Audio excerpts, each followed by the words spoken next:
मेरी खुशियों का कत्ल हो चुका है बच्चों, और उन खुशियों के खून के छींटे मुझे तुम्हारे चेहरे पर नजर आते हैं।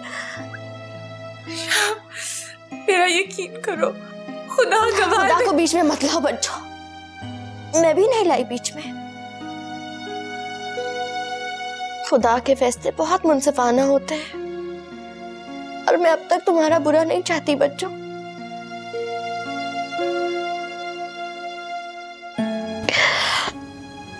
तुम अब जाओ यहाँ से और इंतजार करो कि कब मेरे मुकद्दर की स्याही तुम्हारे हाथों की मेहंदी बनती है।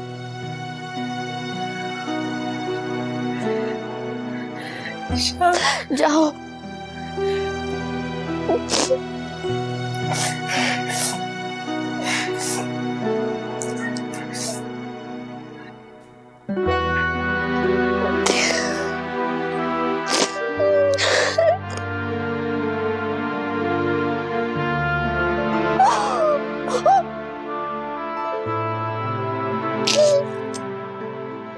नहीं आई?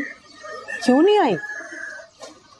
कहने लगी यहाँ आने को उसका दिल नहीं करता। ये कैसे मालूम है? लड़की ससुराल में कितनी खुश क्यों ना हो, अपनी खुशी माँ बहनों से बांटना चाहती है, अपना दुख सुख कहना चाहती है, वक्त गुजारना चाहती है घड़ी दो घड़ी अपनी माँ बहनों के साथ। कैसे मालूम कि वो इतनी खुश है? क्या हमसे मिलने के लिए आना उसकी तबीयत पे बोझ है?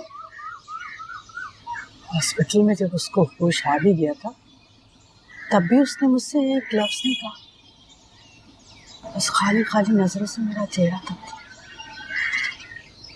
उसके चेहरे पे तो खुशी थी ही नहीं। ये होती ससुराल की बख्शी हुई खुशी? सच सच बताओ नीलम, आखिर बात क्या है? तुम लोग सब मिलके मुझसे क्या छुपा रहे हो? मैं नहीं जानती अम्मी जी, मुझे नहीं पता। तुम मुझसे नजरें क्यों चुरा रही हो? अम्मी जी, मैं कुछ नहीं छुपा रही। कुछ कुछ अंदाजा हो रहा है मुझे। खैर, मैं खुद जाऊंगी शबनम के पास, लेकिन याद रखना नीलम, अगर इस मर्तबा मुझे तुमसे कोई शिकायत तो मैं तुम्हें कभी माफ नहीं करूंगी।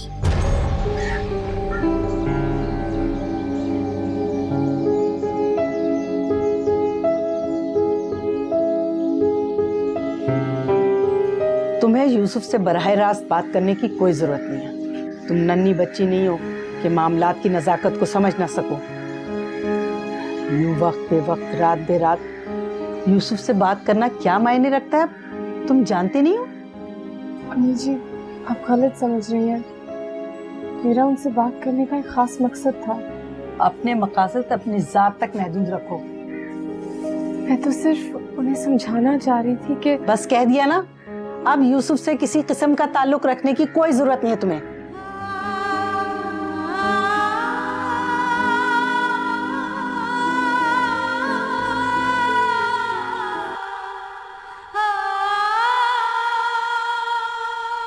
बहुत हो चुका है यूसुफ मियाँ, अब एक लफ्ज नहीं सुनूंगी।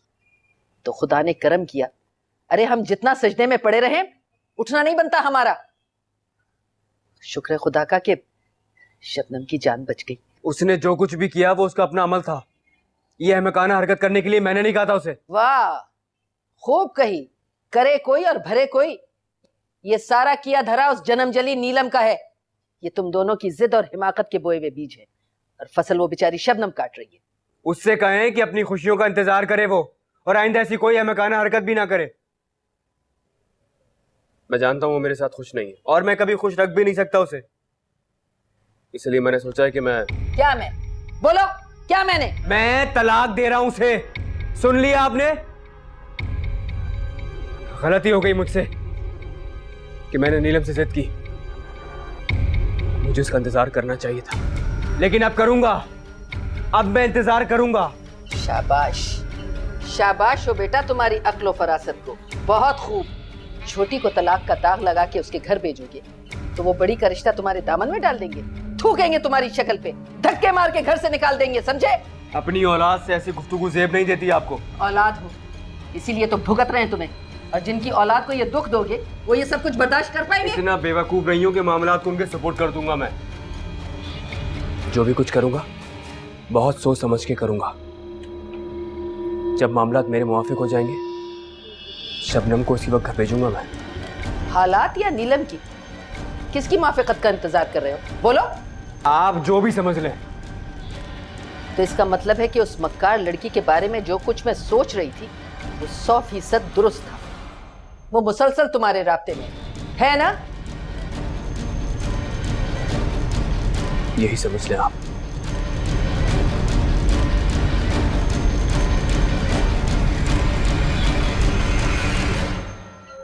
मेरी खुशियों का कत्ल हो चुका है बच्चों, और उन खुशियों के खून के छींटे मुझे तुम्हारे चेहरे पर नजर आते हैं। तुमने यूसुफ को सजा देने के लिए कितनी बेदर्दी से मेरे गर्दन पे छुरी चला दी, और चाहती हो कि मैं शिकायत भी न करूं। खुदा के फैसले बहुत मुनसिफाना होते हैं, और मैं अब तक तुम्हारा बुरा नहीं चाहती बच्चों। मैं कुछ दिनों से फील कर रहा हूँ कि नेटवर्किंग में कोई प्रॉब्लम है। ये कब से चल रही है? सर 1 वीक हो गया। 1 वीक हो गया है। नीलम। जी सर। क्या बात है, ये आप घबराई भी क्यों होती?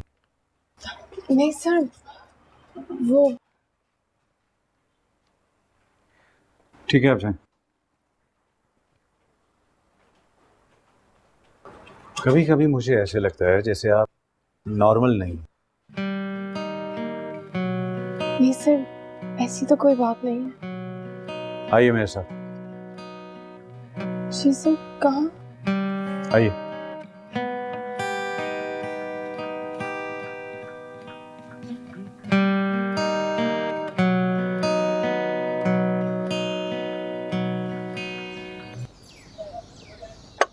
Really? सर, मैं जाना चाहती हूँ। मुझे इस तरह यहाँ नहीं आना चाहिए था। Come on नीलम, आपसे ज्यादा कंफ्यूज लड़की मैंने आज तक नहीं देखी। शायद आप ठीक कह रहे हैं सर, लेकिन हकीकत तो ये है कि ये अपने इख्तियार में नहीं। Why not? क्यों नहीं इख्तियार की बात? I believe confusion एक शीशे की धुंधली चार दीवारी की तरह होती है। अगर उसमें रहा जाए तो बाहर कुछ दिखाई नहीं देगा, और अगर बाहर निकलने का इरादा कर लें तो एक जर भी काफ़ी होती है। And by the way, I'm a good listener. Sir, सबसे ज़्यादा डर मुझे किसी को आजमाने में होता है।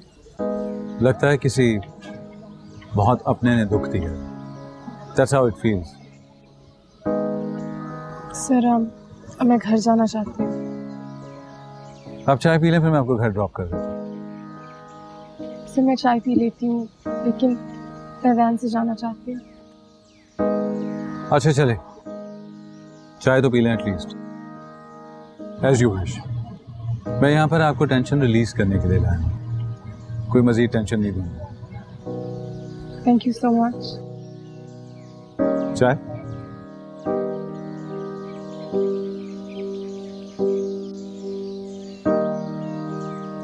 ये बात सुनाकर आपने मेरा दिल ही दहला दिया। मेरे तो सोचकर ही हाथ पैर ठंडे हो रहे हैं। अरे बीबी, तुम हाथ पैरों की बात कर रही हो? अरे यहाँ तो मेरा दिल जख्मी परिंदे की तरह मेरे सीने में फड़फड़ा रहा है। यूसुफ मियाँ से मुझे ये उम्मीद नहीं थी, और वो नीलम, उसकी तो मैं ऐसी गत बनाऊंगी, ऐसी दुर्गत बनाऊंगी कि याद करेगी। बस जरा ये यूसुफ मियाँ और शबनम की मसालिहत करा दो किसी तौर। क्या पता नीलम का इस मामले में कोई कसूर ही ना हो। अरे वाह वाह वाह, ये क्या बात की तुमने? ऐसी बावला हुआ फिर रहा है। जिस शौहर की इतनी कम उम्र, इतनी हसीन बीवी हो, उसे तो 6 महीने अपना होश ही नहीं रहता। वो देख लो यूनुस मियाँ को, तुम्हारी बंदरिया जैसी नंद को पाकर जामे में नहीं समा रहे, और ये कम नसीब उसकी तरफ नजर उठा के नहीं देखता।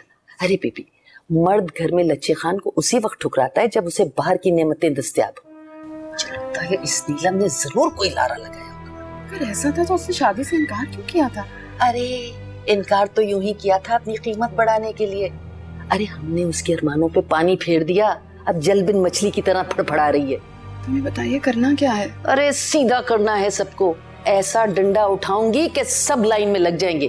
अरे ये शबनम को भी तो कुछ करना चाहिए था ना। अरे बनती संवरती, हंसी मजाक करती, आगे पीछे घूमती तो 4 दिन में यूसुफ मियाँ के दिमाग से सारे इश्क निकल जाते। वैसे कसूरवार ये भी बराबर की है। मैं नहीं समझती इस मामले में शबनम का कोई कसूर है। अरे तेरी समझ में कहाँ आएंगी मेरी बच्ची, तू ठहरी अपनी माँ की तरह सीधी सादी भोली भाली। ये बातें तो उम्र के साथ तेरी समझ में आएंगी।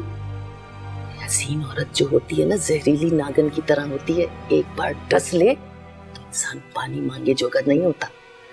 से ये नीलम की बहन जरूर है, लेकिन उस जैसे गुण नहीं है इसमें। पता नहीं क्या बनेगा इसका। पानी नहीं है। ए बाबर,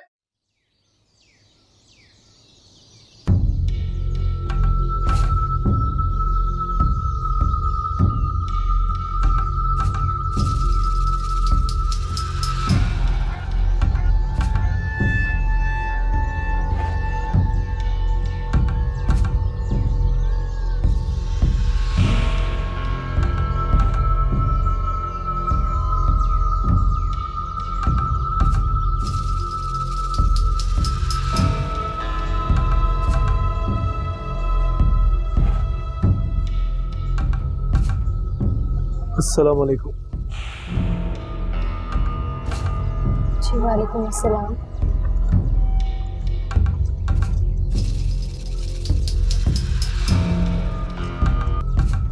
अब कैसी हो शबू? ठीक हूँ। ये तुमने अच्छा नहीं किया। अगर तुम्हें कुछ हो जाता तो? आपको किसने बताया? ये सब गैर जरूरी बातें अपनों से नहीं की जाती। रमना तो कहती है कि आप बहुत संजीदा मिजाज और गुस्से के तेज हैं। तुम्हारे सामने हूं, खुद अंदाजा लगा लो कितना संजीदा हूं और कितना गुस्सा भर हूं। इसका मतलब है कि आप रमना के लिए कुछ और दूसरों के लिए कुछ और है।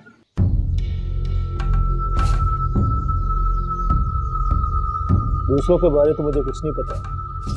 हाँ, तुम्हारे लिए मैं बहुत मुफ्ती हूँ।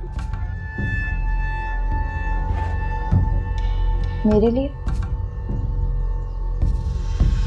हाँ, तुम्हारे लिए मेरे दिल में बहुत खलूस है, हमदर्दी है और बहुत सारा प्यार।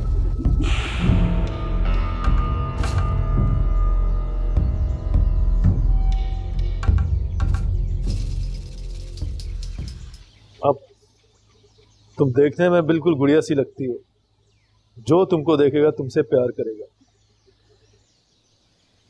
यूसुफ ने तुमसे बेइतनाई बरत के अपनी कदर कीमत कम कर ली है मेरी नजर में। यहाँ घर में बंद रह रहकर बोर हो गई होगी। चलो कहीं घुमा लाता हूँ, फ्रेश हो जाओगी। सिर्फ मैं? नहीं, पूरी पलटन साथ लेके जाएंगे। जाहिर सी बात है, हम लोग ही जाएंगे।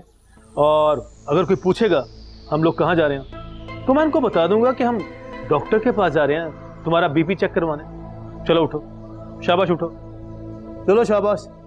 अब मेरा हाथ छोड़ें आप प्लीज। नहीं नहीं, चलो उठो, शाबाश। चलना होगा तुम्हें, उठो। बाबर, एक कप चाय लेकर आना।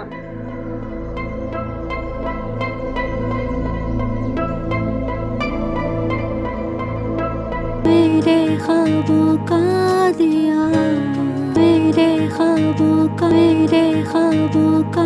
दिया, मेरे ख्वाबों का दिया, मेरे ख्वाबों का